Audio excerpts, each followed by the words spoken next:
आंध्र प्रदेश के अनंतपुर जिले में अम्बेडकर गुरुकुल स्कूल से दिल जला देने वाला हादसा सामने आया है। यहाँ 17 महीने की बच्ची स्कूल में खेलते खेलते अचानक किचन में उबलते हुए दूध के बर्तन में गिर गई। गंभीर रूप से झुलसने के बाद बच्ची को अस्पताल ले जाया गया, लेकिन इलाज के दौरान उसकी मौत हो गई। इस दर्दनाक घटना का सीसीटीवी फुटेज वायरल हो रहा है।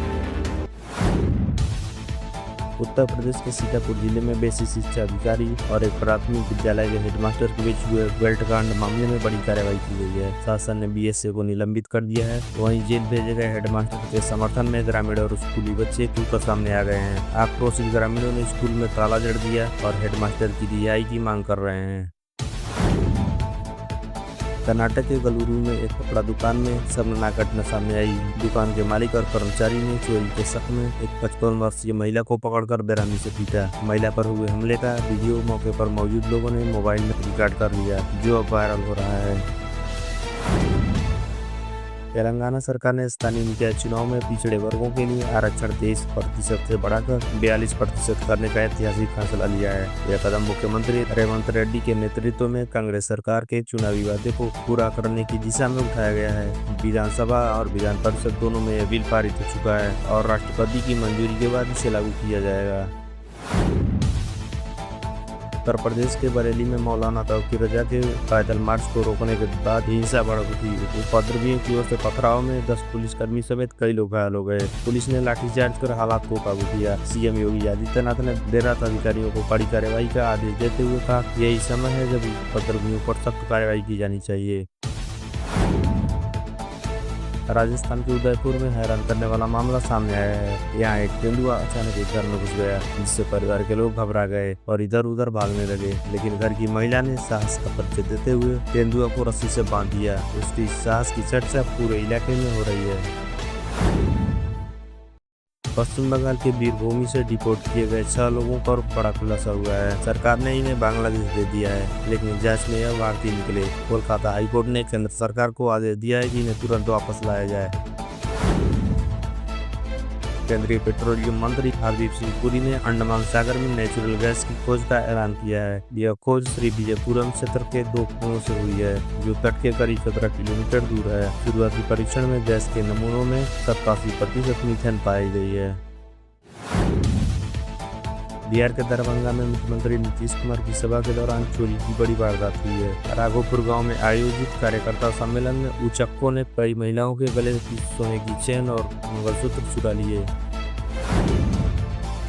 संयुक्त राष्ट्र में भारत ने पाकिस्तान को कड़ा जवाब दिया है। भारतीय स्थायी मिशन की प्रथम सचिव पेटल गहलोत ने कहा कि पाकिस्तान की सेना कुछ संघर्ष विराम की अपील करती है और तीसरे पक्ष के हस्तक्षेप की कोई गुंजाइश नहीं है। उन्होंने तंज कसते हुए कहा कि अगर जले हुए हैंगर और बर्बाद रन में पाकिस्तान को जीत लगते हैं तो वह उसका आनंद ले सकता है।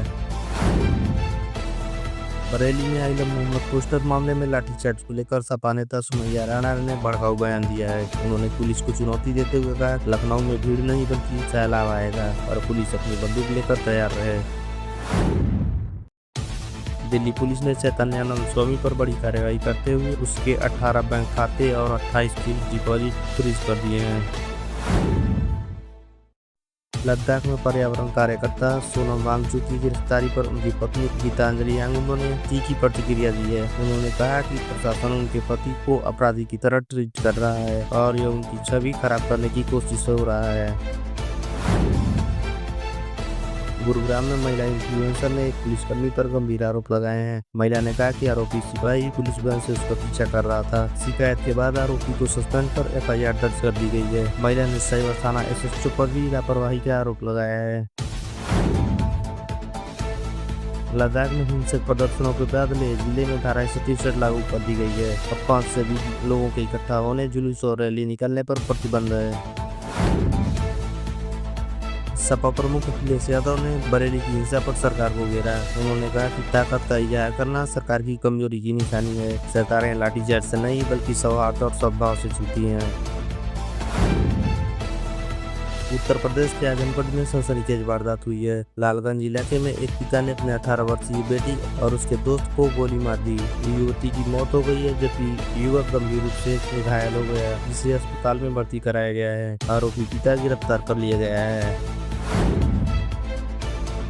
आरबीआई ने मृतक खाता धारकों की जमा राशि निकालने की प्रक्रिया आसान बना दी है। अब नामित परिजन 15 लाख रुपए तक की राशि आसानी से क्लेम कर सकेंगे, जबकि सहकारी बैंकों के लिए सीमा 5 लाख रुपए तय की गई है। बैंकों को 15 दिन के भीतर क्लेम निपटाना होगा, अन्यथा उन पर जुर्माना लगाया जाएगा।